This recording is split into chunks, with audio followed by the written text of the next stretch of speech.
Okay, now I told you yesterday that the Ritbaz, the Carbon 8 actually takes on this whole Gemara from the top of the page to the Mishnah, and the Ritbaz puts it at the end of the next halacha.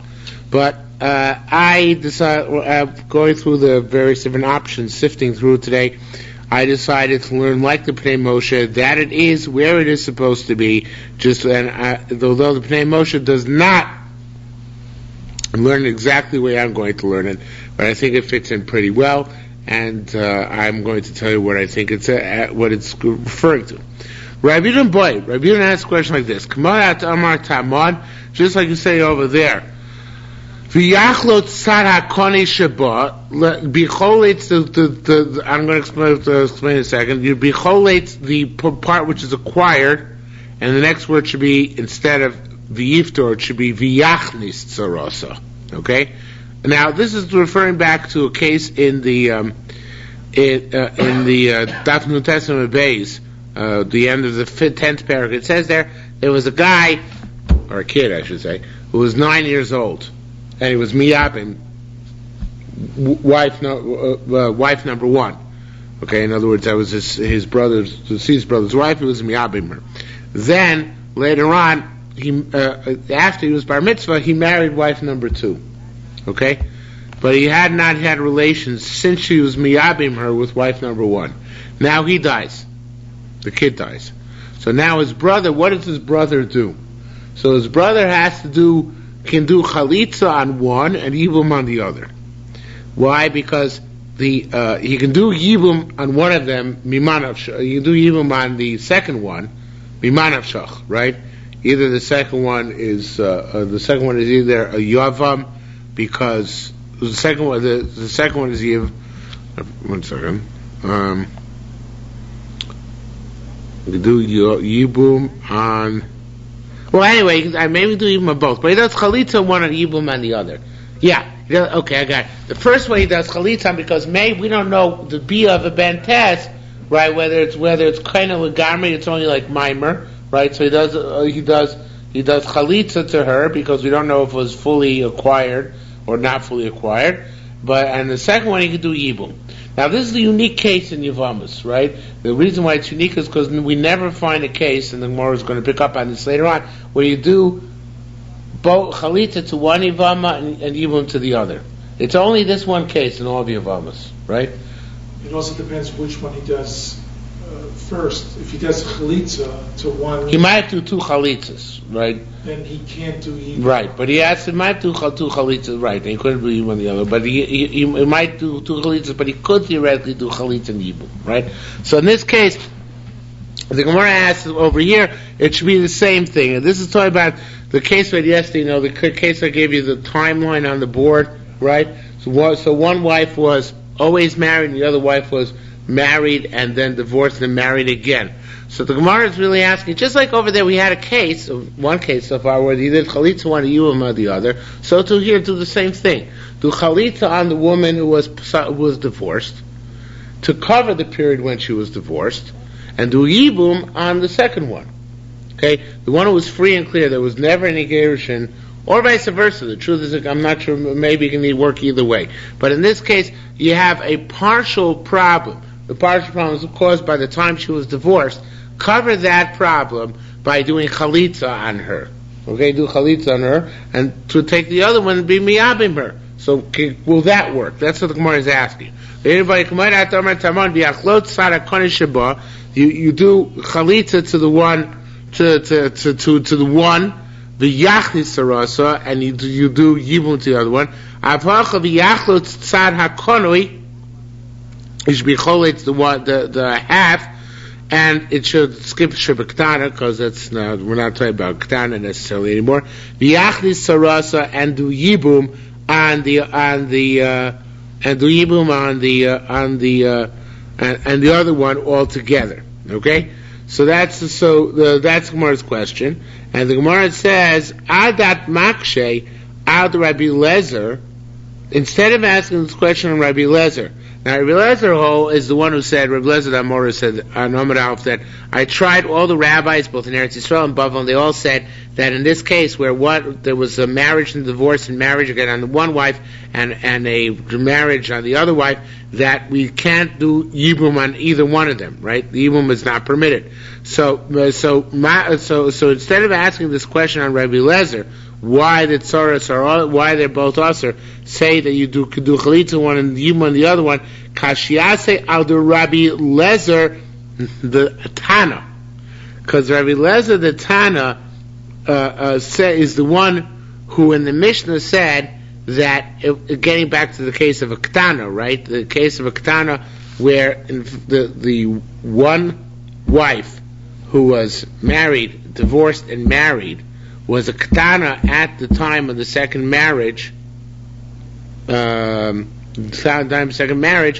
Lezer says that you have to do chalitza on both.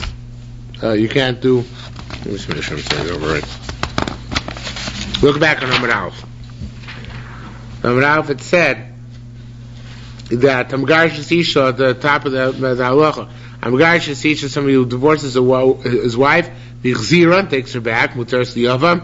Rabbi Lezer says it's forbidden, right? So Rabbi Lezer is the one who answers, and he answers that even in the case of v'chein megarish es hayisoim, but this is the case where he's asking. V'chein megarish hayisoim v'chzira muteres liyavam. Rabbi Lezer oser.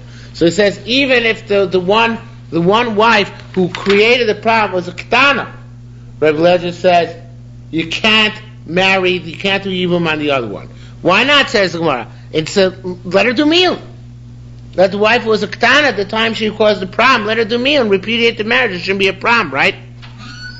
So again, add the kasha, makshli Rabbi Lezer, kasha say as Amora, who says you can't do marriage to either one. You have to do chalitza. Ask the kasha Rabbi Lezer the Tana. Says where leisani, which is contractual words, leisani.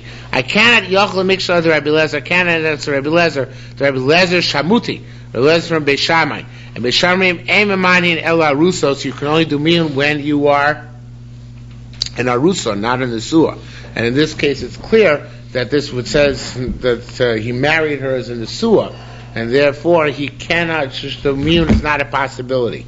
So again, just to synopsize outside, the question was the Gemara's question was: we found a case before in the Masechta where you do chalitza on one yivama and yibum on the other yivama. Okay, so here too, let's say that you can do chalitza. You have a problem here that the timeline problem we're discussing, the problem put on the board yesterday.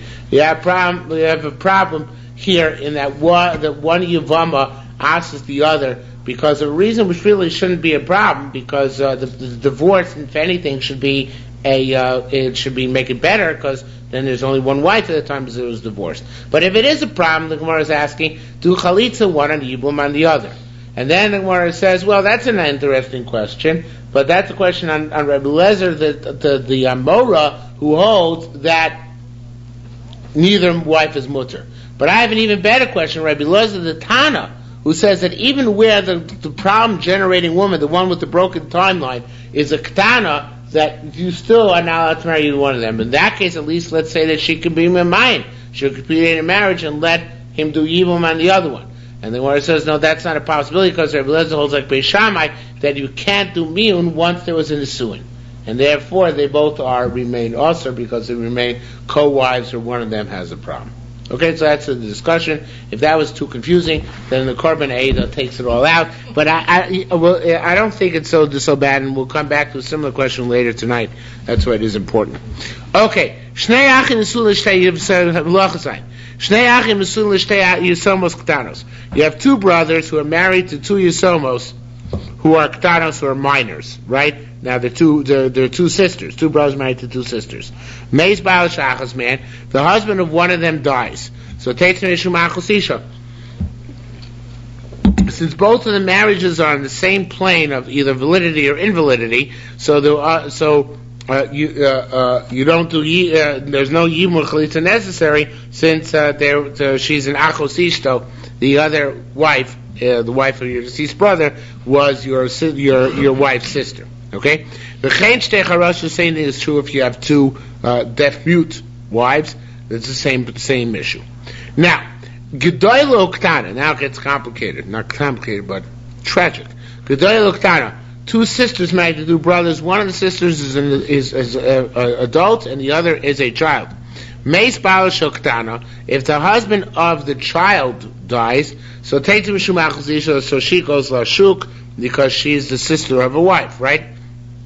So she can't be Misyabemis. Rabbi Lezer Omer, Meis Baal Shogadoyla. If, however, the husband of the adult wife dies, so therefore, and that was a valid marriage. And the marriage to the Ketana is only rabbinic marriage, right? So we teach the child who's married to the brother who's now a Yavam to repudiate her own marriage, and then he goes and does Yibum to the adult wife from his brother's marriage. Regam Liomer. Miano. The adult wife? Yeah. Yeah, right. The other one. Okay. So if she wants to do that, she does that. But she doesn't have to. If she doesn't want to do that, let her wait until she becomes an adult, right? Then she'll have relations with her husband, the same person she's married to all this time.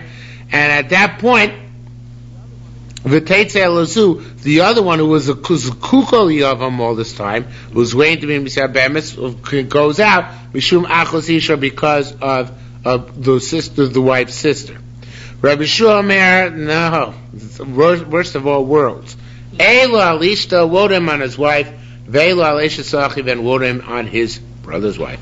Motzis ishta beget, he loses his own wife with a get, meaning because his wife was a minor whose marriage is only a quasi-marriage, at the same time that his brother's marriage to the adult sister was a full marriage. So therefore, actually, his relationship with the Yavama ruins his relationship with his wife. And vice versa. He has to get rid of his brother's wife by Chalitza, because she's ruined by being the sister of the minor wife to whom he was married. Okay? So he loses on all counts. Says Mark explaining the ratio. When you have two katanos or two cheireshos, then one goes out. If they're both sisters, then the one whose husband dies goes out because she's the sister of a wife. So says Mark that's because they're on the equal plateau. Right? Each one is on the same level of marriage. They're both on the same level. For locating, and however, we will not learn that way by Ketana and Chereshes. Interestingly, even where two brothers are married to two sisters, one which is a Ketana and the other is a Chereshes, a deaf mute, one's a minor and the other's a deaf mute, even though you think it's the same, it's not. Okay? Where they're both Ketanos or both Chereshos, then it's the same. But now where one is a Ketana, one is a Chereshes. That is not the same. Okay? So Tani Rebbe Chia, and Rebbe Chia in fact taught us. Ketana v'chereshes. Yeah, one is a minor, one is a deaf mute.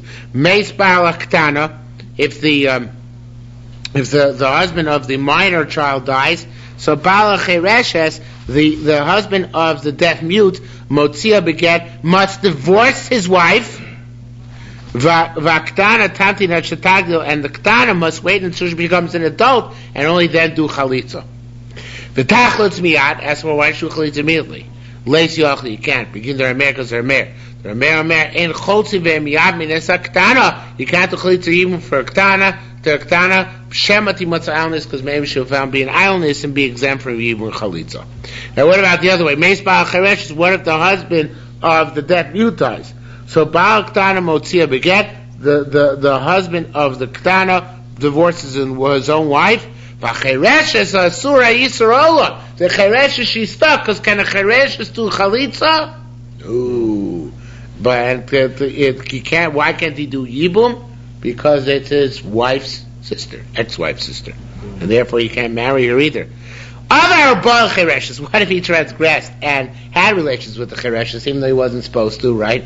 Because it was his wife's sister. So it's only Nissa Rabbanan because his wife herself was only a Chtana, right? It was only a minor. So therefore, over a Bal Chereshes, he can give then the Chereshes a get for Hutra. And that get works. Why does it get work? Because since Chereshes, his whole marriage, in any case, is only the Rabbanan, so get given to her works Rabbanan and exempts her. Rabbi Hillel, like Rabbi Hillel said, Nivnei Takanta, in order to fix her up in that case, we give her a get in order to exempt her and let her go out to the marketplace. Says more further. Kini Masnisa, our Mishnah is supposed to read like this. Vaktana, I'm going to Rabbi Gamliel. Rabbi Gamliel says, where you were married to the child, and your brother was married to the adult, and your brother died, that you wait with your own wife until she becomes an adult, then you have relations with your own wife, and then the Yevama goes out Lashuk. She is allowed to go and get married. So our Mishnah, it says, Ktana Tantina Tagdil, the Tagil Epirka, she should reach her proper full age. The Dina saying she can marry her husband, and then the sister-in-law, her sister, her husband's sister-in-law goes out. Okay? Amar Elazar says she doesn't have to get fully married. Lo leitz kantina say elatis hares. She can even get just affianced, engaged, betrothed. Then that's enough for her to send the Yavama to the Shuk. Okay? Says the Gemara, Amar Yochanan said Zudi v'Rabban Gamliel. These are the words of Rabban Gamliel, who holds that way, as we just mentioned, that you can wear. What it means, what it means, Rabban Gamliel. The full import of this is that is the Gemara is going to say in a moment. That if somebody marries the sister of his Yavama, even after the Zika devolved, right? There already is Zika. But now he decides, despite the fact that he has Zika, he's going to marry his Yavama's sister. So in that case, marrying his Yavama's sister, that releases the Yavama.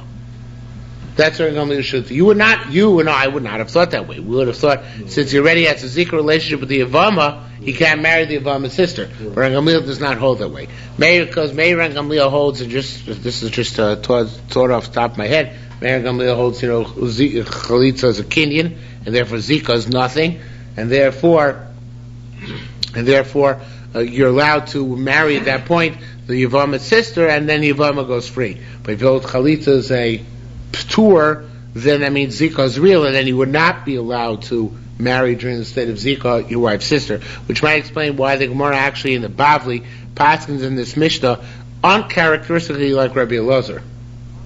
But Rabbi Elazar is the one who said that he has to divorce his wife and do who's the Ktana and do Yibum on the Yavama, which makes sense if you hold Zika's bona fide. So actually the Zika displaces his marriage to his own wife, who was only married to him as a Ktana, right, as a minor.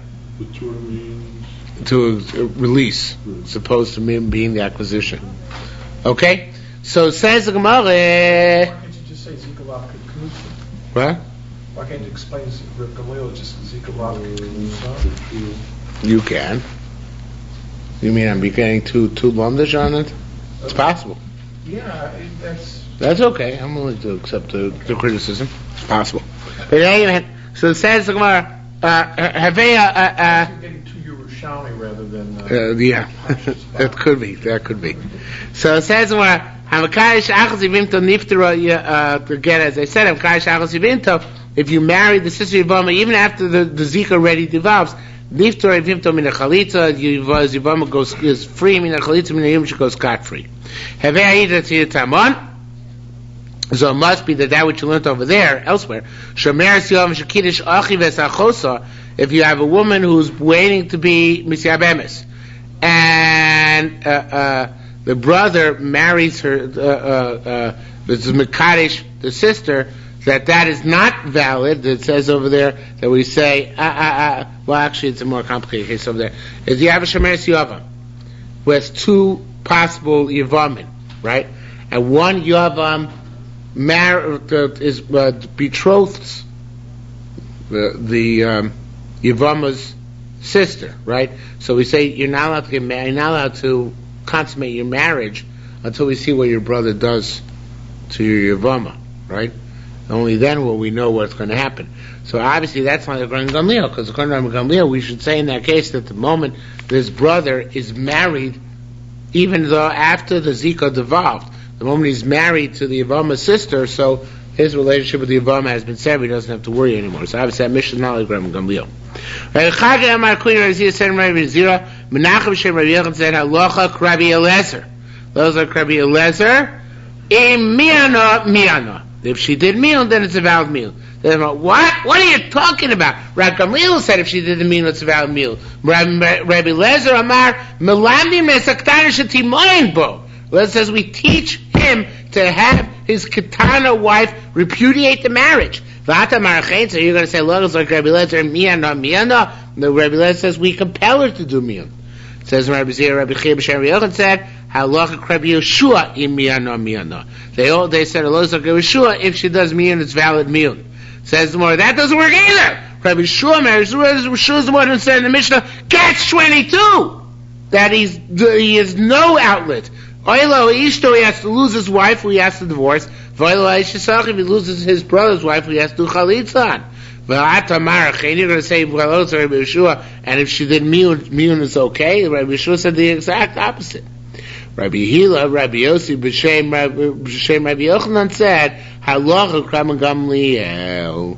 Those are Gamliel. Then it makes sense, because Gamliel is the one who says that she waits until she grows until up, and then he waits until she grows up, and then he marries her completely, and the Yevama goes out, right? But if she wants to do meal, then she can do meal, right? Motor Rabbi Shua Gamliel, Shua concedes her Gamliel, Miyana, and if she does meal, so, and in fact, the Gemara says Rabbi Gamliel, Rabbi Yeshua concedes Rabbi Gamliel, Miyana, if she does meal, then it b'diavad, we don't tell her to do meal, but b'diavad she did do meal, so then she's mutter to the brother, the brother's wife, right? If he's mutter brother's wife. If she did miyun on she did miyun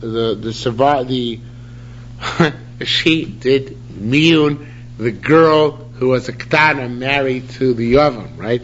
If she did miyun, so then her ex-husband can marry the yavama, right? If not, if she has to wait until she grows up, and then do have relations and make her marriage complete. And if not, only then and only then that neither of these things work. So then he has to divorce his wife and do chalitza on his brother's wife. So actually, the Gemara in the last 4 lines here reassessed what Rabbi Yeshua holds. I want to say that Rabbi Yeshua actually has gradations in what he holds. That really he holds that it's possible for a guy to keep his own wife by, even though right now she's a ketana, by waiting till, because he holds her Gamliel. They're waiting till she's an adult and then having relations with her at that point. But our mission, although Rabbi Shua holds that, he actually has, then goes on to say, if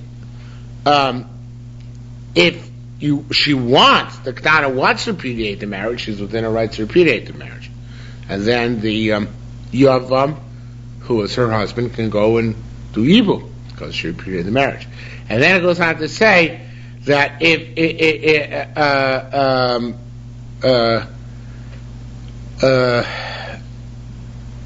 if she doesn't want to wait till she's an adult, if she doesn't want to wait till she's an adult, and she doesn't want to do miyun, then he has no choice but to divorce his wife and do chalitza on the wife of his deceased brother. Okay, so it's actually I'm not expressing this well enough, but it's a hierarchy of potentialities here, of possible resolutions to the scenario. He's saying that l'chatchila, according to Rabbi Yeshua, l'chatchila what she should do is like Rabbi Gamliel said. Rabbi Yeshua agrees with Rabbi Gamliel. L'chatchila, wait till she grows up, have relations with her, and then the Yavama goes out lashuk. If she wants, however, to do miyun, the ketana, and not wait till she grows up, she's allowed to do that. And furthermore, what happens if she refuses to do miyun and refuses to wait until she grows up to cement her marriage? Then and only then Rabbi Eliezer says that he's got to get rid of her. He has to give her a get. Then he has to get rid of the Ibama by doing a chalitza on the Ibama. Okay, so Rabbi Yeshua is not arguing outright on Gamliel, he's just adding stages or gradations to it.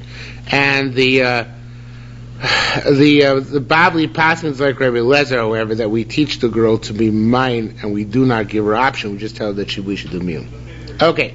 Halacha ches. Misha Nasa Shtei Yirtzoimos. Somebody who's married to two orphans. Ketanos, both of which are Ketanos. So he's married to two orphans. Umeis, and he dies. Of course, we're not sisters to each other, otherwise we're not there. So via chalitza done to one of them, poter sarasa exempts the co-wife. And so too if they're both deaf mutes. Now, however, in a case where they're not on the same level, Ketan and Chereshes, one is a Ketan and one is a Chereshes, and the relations with one of them does not exempt the co-wife. Says the Gemara again and explain the Reisha in the case where they're both Ketanos or both Chereshos, Kinyana Shazu, Kinyana Shazu, Kinyana Shazu, Kinyana Shazu, each one is on an equal level. Now, however, in the end of our Mishnah, where one is a Ketan and one is a Chereshes, so what does he do? Rav says, the first thing he does is he does the Yibum on the Chereshes, right? Because he can't do Chalitza on her. Motzia beget, and then he gets rid of her with a get. Vaktana, and the other one, the wife who was a Ketana, Tandina Shetagdu, she waits until she grows up. The Tachlitz, and then and only then can she do Chalitza. The Tachlitz miyat, let her do Chalitza immediately. Leisyochi can't have Chalitza immediately, begin to Ramer, because Ramer in Chotzim, lo miyamin is a Ketana, you don't do Chalitza nor Yibum on a Ketana. Shemati Matzah is because maybe she found to be sterile, in which case her whole Chalitza or Yibum was null and void. V'imba Ketana, what if he did it the other way around? He did it the wrong way. He did take her relations with the Ketana, right? And the Chereshes is still standing around. So Motzi beget, he has to divorce the Ketana. V'chereshes asur because he had relations with her, so she needs a get. V'chereshes asura Israel, and the Chereshes, of course, there's nothing to do with. You can't do Yibum on her, you can't do Chalitza on her, so there's nothing to do about her. Okay? Skipping a line, because the carbonated takes out. We go to the next line. Rabbi Hila said, Mipnei takanasa. He's going. The reason why we say that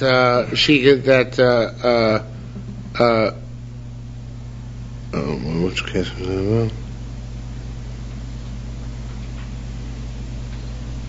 Why is the Chereshes asur l'olam? Because she can't do chalitza, nor can she get a get in this case. And why can't she get a get? Because it was not. She never had effective yibum. You only get a get from effective yibum, right? So again, I'm really saying Neta Kanta. What is going on is what we said before, that in a case where a Ketan and a Chereshes fell before him, that for what the Eitzah is to do Bia on the Chereshes and then give her a get, and then the Ketana should wait until she grows up and then do Chalitza. Okay, so that's saying that this is in order to rectify both of them that they didn't get remarried. That's for Rabbi Hila. What do you mean because of Takara? I have another takara. Kamada Temer Tamon. Now this goes back to the issue with which we opened the evening. Just like you said, when a minor boy who's over 9 years old does yibum to one yivama, right? And then later on, when he becomes 13, he marries another woman. So just like you said over there, Yachlot Sarakoni Shabo, he does chalitza on the one. And the next word should be, the word in parentheses, v'yachli sarasa, and he does yibum on the other. So Afhacha say also here, skipping in this case in parentheses, v'yachlo sarakana shebektana, he should repudiate the acquired part in the wife who's a ktana, in the yuvam who's a ktana, v'yachli says chereshes. and let him marry the chereshes and not need to divorce her. In other words, we see that there are cases where you can do simultaneously chalitza on one, yibum on the other. Why can't you do this over here? Chalitza on the ketana and yibum on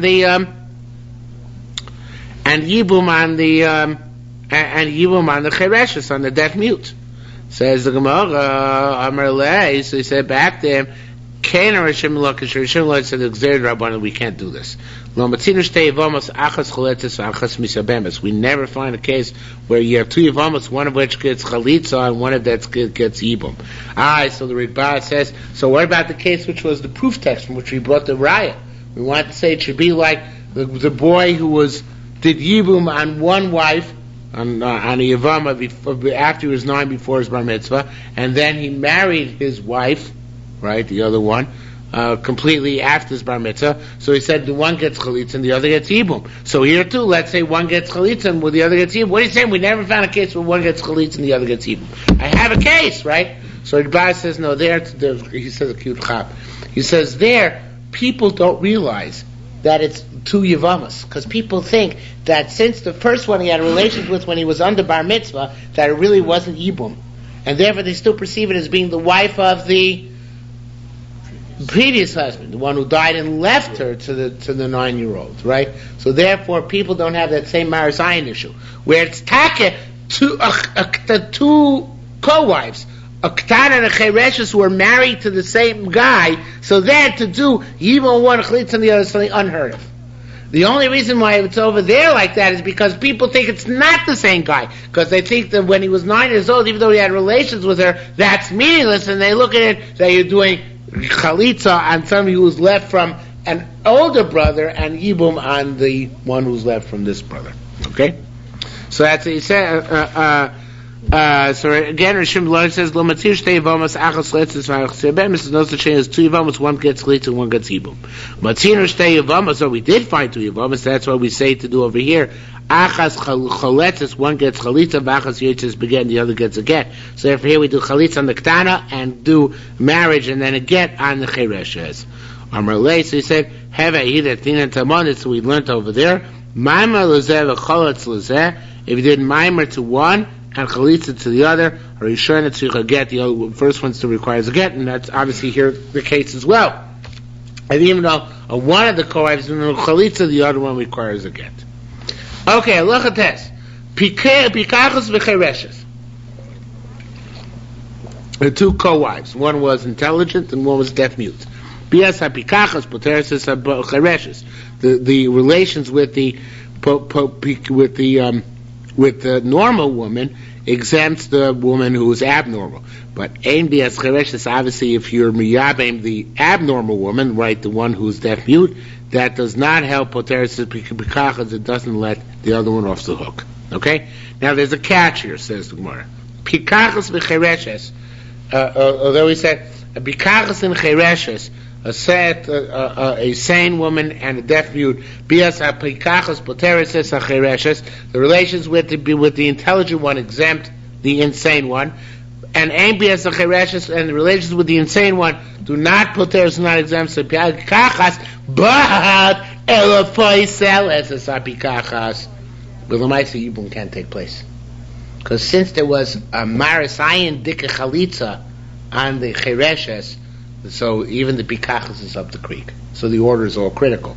He can't take the pikachas first, but he can't take her second. Okay? And similarly, the next two Mishnahs are going to say the exact same thing. Different scenarios. The deceased brother had two wives. One was an adult and one was a child. Because the relations with the adult exempts the kid. But if he has relations with the kid, it doesn't exempt the adult. And again, same thing. When you have an adult and a minor, the relations with the adult exempts the minor. And and relations with the minor does not exempt the adult from getting chalitza. However, El Poselis Agdol renders the Gedola unfit for Yibum, chalitza must be granted. Okay? And it continues in this vein. He was married to two orphans. not sisters to each other. Umeis, and he kicked the bucket. So the Yavam has relations with the first of the two sisters. The Chazar Ba'ashniya, and then in his relations has a big Baal Taiva. Has relations with the other one as well, right? Or you have a brother's Baal Taiva, who had relations with the second sister. Lo Pasas Rishona. So it's just like fornication after marriage. You're still married to your first wife, right? In other words, even if you play around, fool around after the marriage, you're still married to her, right? So it's that would not be an issue, right? So so to say it's true by two deaf mutes. But what about if Ktana l'chireshes? If one is a minor and the other is a deaf mute? But Yavam Ktana. So if the Yom has relations with the Ktana, v'chazar ba al chireshes, and then he has relations with the chireshes, or shaba'achiv al chireshes, or his brother has the deaf mute, lo pasach Ktana, so he can still remain with the minor. However, if you flip the tables, but Yom HaCheresh has first relations with the deaf mute. The Chasa Ba'Ktana has relations with the Ktana. Or Sheba'achiv Ktana, or his brother has relations with Ktana. Then Pasas HaChereshes. Then the deaf mute is no good. And the reason is obviously because marriage with a Ktana is somewhat more of a marriage than marriage with the deaf mute. Why is that? Because she's going to grow up, right? Exactly. So therefore, if you have relations first with the Ktana and then with the Chereshes, the second relations does not render the first relations unfit. But vice versa, first with the Chereshes and then with the Ktana does make it unfit. Says let's make it even worse for you. Even if you didn't have relations with the Ktana, you render the Chereshes unfit. The reason for that is because we already said that the Zika, says the Gemara, makes the Chereshes unfit, right? So the Zika to the Ktana says you cannot ever marry a Chereshes. Shuloba Ktana Mesa, all I'm saying, if you didn't have relations with the Ktana, after you had relations with the Chereshes, and then the Ktana dies, right? You could have remained with the Chereshes. But now, if you had relations with the Ktana, then I feel amazing even the Ktana subsequently dies. Pasas the Chereshes renders the Chereshes unfit. I don't know if I explained that well enough, so let me explain it again. The Gemara really holds that Zika to the Ktana, in and of itself, renders the Yibum to the Chereshes no good. Zika to the Ktana, it's stronger than Yibum to the Chereshes. Okay? So therefore, it doesn't matter if he actually had relations with the Ktana or not. If the Ktana survives and thrives, so even though he already had relations with the Chereshes, that's it, the Ktana ruins that, and he has to divorce the Chereshes and get rid of her. Sad but true. However, says the Gemara, that's only if she survives. The Ktana survives, the Ktana doesn't survive, he can remain with the Chereshes, except we're saying that if with the Ktana he had actual relations, it's not just that there was Zika, but there were actual relations with the Ktana, then even if he arranges for the assassination of the Ktana, and she doesn't survive and thrive, he still is forbidden to stay with the Chereshes. Because that biyah, that relations with the Ktana, fixed the prohibition upon him of ever going back to the Chereshes. So if he didn't have relations with Ktana, and the Ktana dies, he has her assassinated, he can remain with the Chereshes. But if he had relations with the Ktana, then he can never turn his back and go back to the Chereshes. Okay? And the Gemara is going to say next to the next Mishnah. Because the Chereshes, a guy who had two co-wives, one was lucid and one was deaf mute. And the Yava has relations with the intelligent one. The Chazab, and then has relations on Chereshes with the deaf mute. Or his brother has relations with the Chereshes, with the deaf mute. So the first one remains intact for him. However, by Yavam Chereshes, if the Yavam has relations first with the deaf mute, the Chazab, that he has relations with the intelligent one, or his brother has relations with the intelligent ones. So then, the chereshes is one that are unfit. And here we say the same thing as we said before. Even if he didn't have relations with the pikachas, but he had zika to the pikachas, places the cheresh that can't remain married to the cheresh despite the fact that he had beer with her. So what's our Mishnah telling us? It sounds like only if he had relations with the pikachas. Again, the same thing we said in the previous Mishnah. Had he not had relations with the pikachas, umesa, and then she died, she could stay with the chereshes. But if he had relations with her, even if she subsequently complies and dies, Basal Chareshes, he can't go back to the deaf mute woman. Okay, so the Zika in of itself is sufficient. Okay, next case. Gedoylo Ktana. The same idea. Your guy had two co-wives, one was an adult and one was a child, right?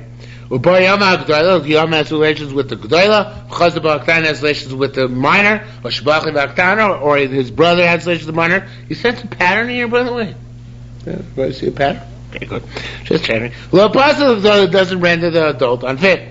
However, Yom had relations with the Ktana, the Chazabah Ktana has relations with the Gedoyla, or Shabach Ktana, or his brother has relations with the Gedoyla, Pasal Ktana, he renders the Ktana unfit. Rabbi Lezer Melamdim es Ktana, here there's an out, escape hatch. Melamdim es Ktana shetimoyin bo. We teach the Ktana to repudiate her marriage to him.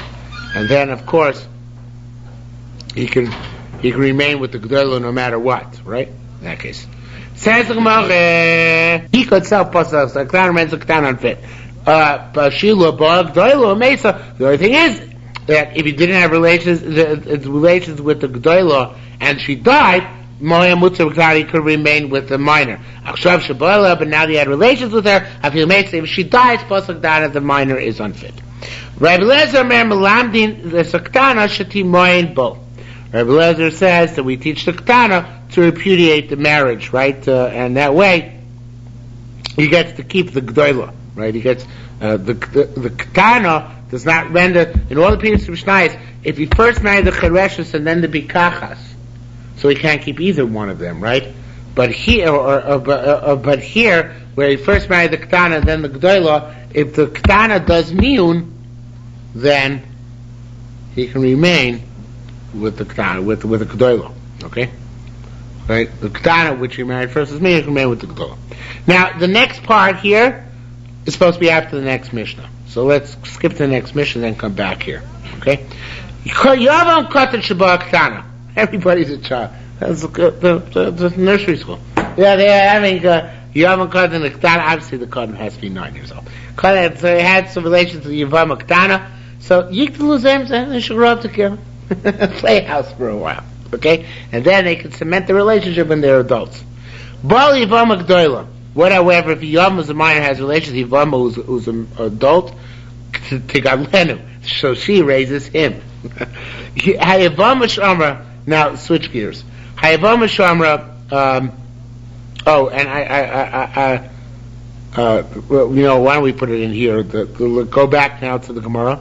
L'shavar, the fourth line from the end of the previous Gemara. L'shavar b'tchilulo. It says quite clearly if it happened, but we don't allow this l'chatchila. Why is that? The Yavam Kadosh Shebol Aktana. Ramon Amar Lastam. Ramon said by himself. Yitzchak Breder Rechia said. Yitzchak Kasuba. Yitzchak said. Rabbi Chila Seifer said. B'Shem named Rabbi Yochanan. Rabbi Meir. This mission is Rabbi Meir. Rabbi Meir in Chotzim Lo Miyamin is Aktana. You don't do chalitza nor even yibun to Aktana. Shemati Matzalnitz because she might come out to be sterile. In which case chalitza even not apply. So therefore, l'chatchila we never allow Yavam Aktana to be misyabemis. We always try to wait and Yitzchak. But do you have it? If they did do it, that you continue to wait until they grow up anyway.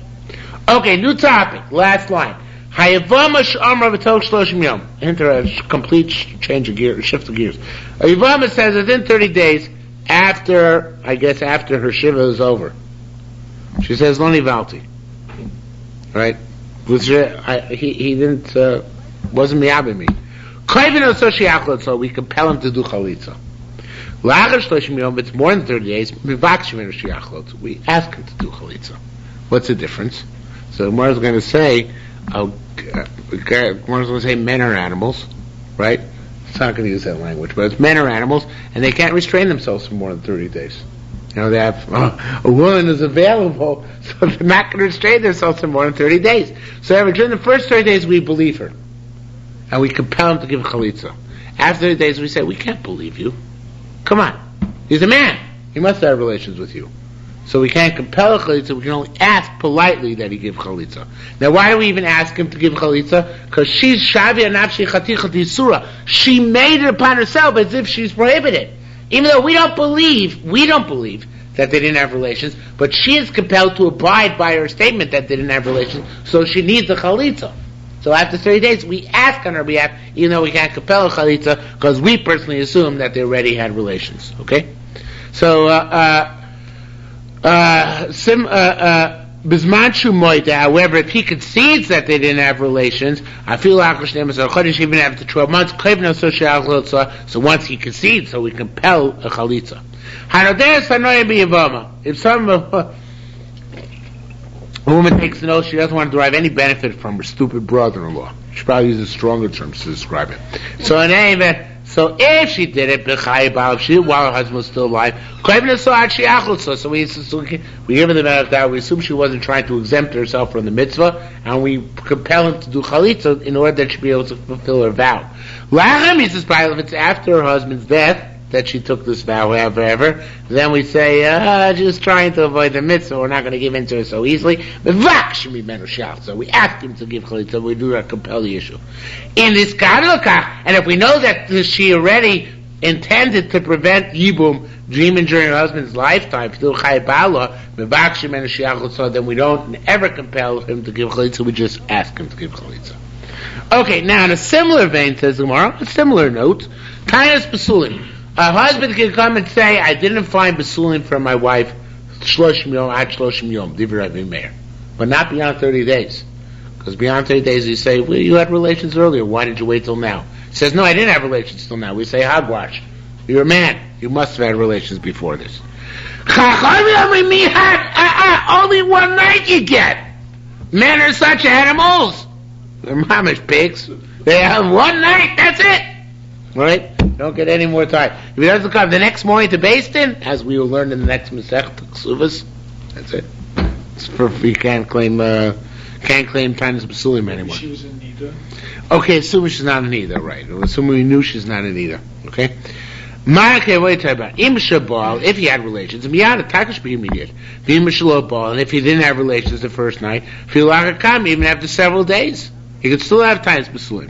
I'm going to tell you about a case where we don't know if they have relations or not. A person can hold himself back for 30 days. The man can't even restrain himself for one day. Rabbi Yirmiyah asked, Rabbi Meir, according to Rabbi Meir,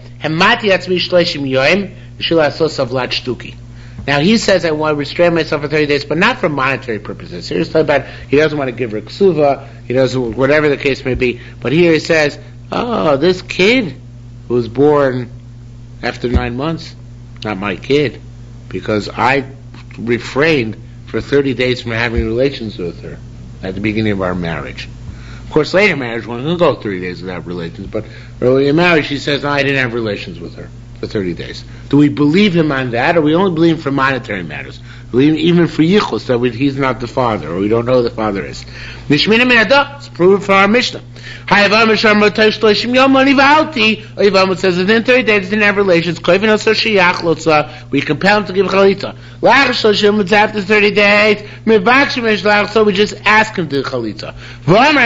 Said, do I marry this great like Rabbi Eliezer? This Eliezer is going like Rabbi Meir, who said there's a 30-day, restraint period. Rabbi Eliezer said, Lo shano elo etzla. Rabbi Eliezer said a fascinating thing. He said, we only believe her vis-a-vis herself. In other words, we ask him to give her chalitza because she says that she didn't have relations.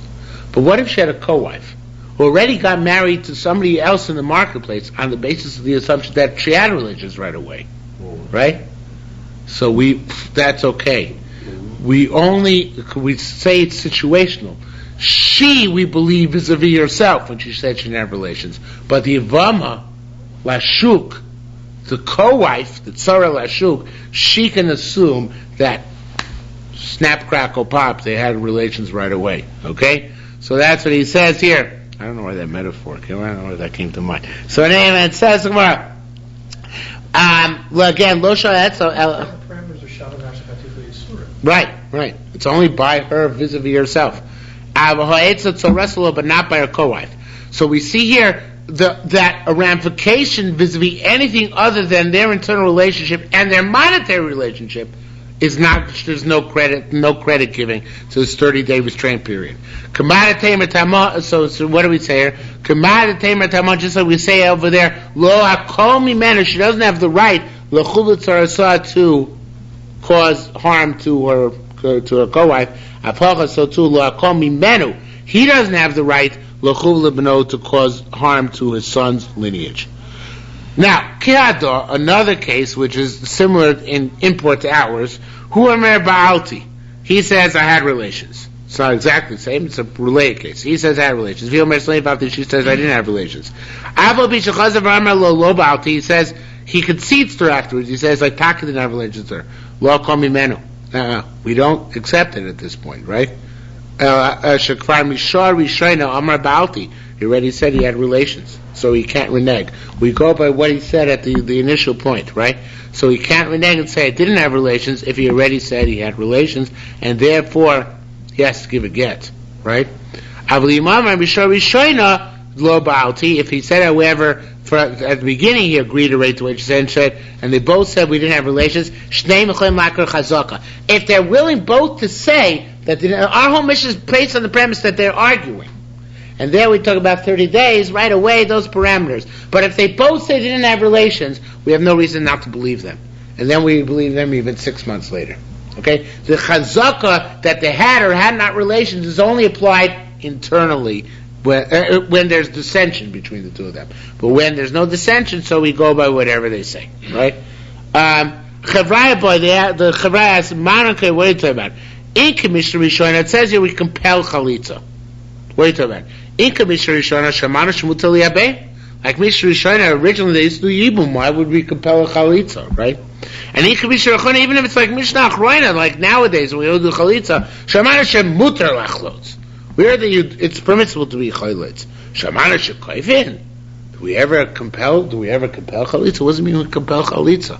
It's not a mitzvah you can compel. So it says, I'll tell you where we compel. One of Hashem Rab said, "Vushe a get yetzim tachas yoda l'toch yoda." A get, there's a get coming, which is signed by him, which she possesses. Who am I get isha? He says, of course I gave a get because I had relations with her and I was miyapim her, so I gave her a get afterwards. Vilna, she says, no, get Yevama. It wasn't a real get. He was trying to be Megad, trying to do Gerush on me, even though it was only a Yevama, not because we had relations. Within 30 days we assume he didn't have relations, and therefore we compel him to give chalitza, even though there's a get, we say that, who says the get was valid, who says that relations. But it's after 30 days, we assume that they did indeed have relations, so therefore we cannot compel the chalitza, because we take the get as face value being valid, so only mevakshin and sheachlutz, we only ask him to do chalitza. Alright, do you, Dam Marvin?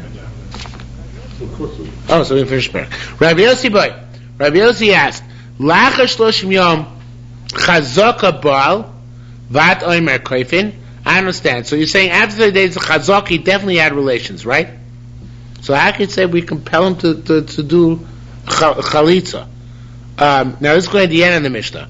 It says that that's not the question, I'm sorry. You said you compelled to give a chalitza, that's nice, but what about a get? If it's after 30 days, it said in the end of the Mishnah, it said, after 30 days, we ask him to,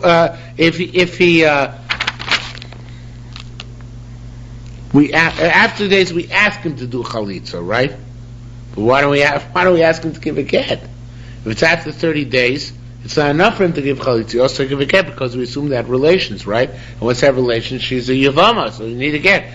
So But doesn't the wife say that they didn't have relations? What? Doesn't the wife say that they didn't have relations? So it's not the case here. And you believe the wife.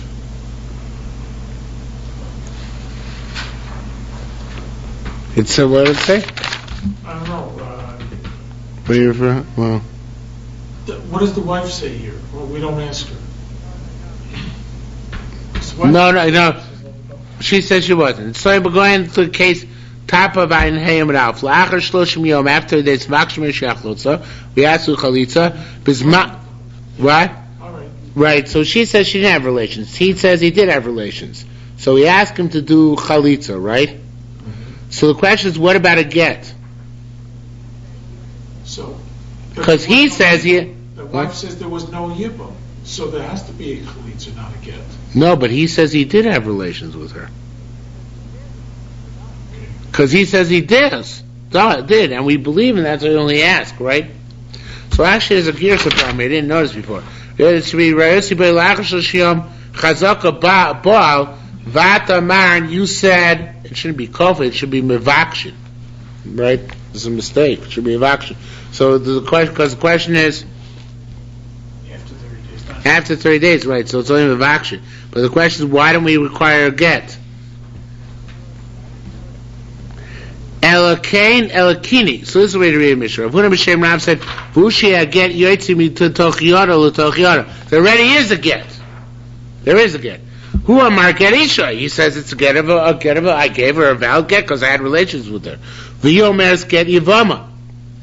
She says not a valid get because I never had relations with him. Right? So b'toch shloshim chazaka loba. Within 30 days of chazaka he didn't have bia. Koivin al sochiachot. So we require him to give chalitza. After 30 days, we assume the get is valid because they did have relations. We just ask him to do chalitza as well. And yet another case. Who Amer Balti? He says I had relations. V'Omer Sloni Balti, she said I didn't have relations. Pshita, well, it's not another case, but it's a ramification. So he says, I was miyamim. She says, no, he didn't. Wasn't miyamim. Pshuta do ma'alam mizani. He's got to support her. Why does he have to support her? Because he made as if she's his wife, right? And if he's the husband, he's got to support her. But on the other hand, it's obvious that he can't inherit her if she dies, because she claims she never married him, right? And he can't prove that he married her. In order to get the money, he would have to prove that he actually married her. For him, it wouldn't be Shavanafshi. For him, it would be Hodas Baldin. What? For him, yeah, well, that's not. But I'm going. Hodas Baldin and Shavanafshi are the same thing. That's what I meant to say. So, Lo tzricha da ella, the shaila is ma'ushirash nichsei achiv. That's a cool case. Can he inherit his deceased brother's estate? Because he claims he was miyabim her, right? She claims he wasn't. So vis-a-vis whatever she's obligated, she's not obligated. Vis-a-vis whatever he's obligated. But what about vis-a-vis a third issue, which is not related directly to that, but can he claim his deceased brother's estate? Because he says, I had relations with her, I was miyabim her, and the Yavim gets to the estate. So we would say not, because he's obviously depriving the other brothers. But the Gemara doesn't give an answer. And the Gemara says, it just goes on to the next question. Lo the opposite. She says, I am a Yavama. We were mitzvah. Lo balti, he says, I didn't have relations. So obviously he doesn't have to feed her, because he claims he's not her husband. And Pshita Shena Yorish Nichsei Achiv. And it's obvious in that case that he cannot inherit his brother's property. Why? Because he himself said he didn't do Yibum, right? So of course he can't get the property. The question is, however, since she claims she is married to him, so can he inherit her based on her Hodas Baldin? And of course, this type of question the Yerushalmi doesn't bother answering. But I think in case the answers are obvious, we always go by the Hodas Baldin, whatever the ramifications are.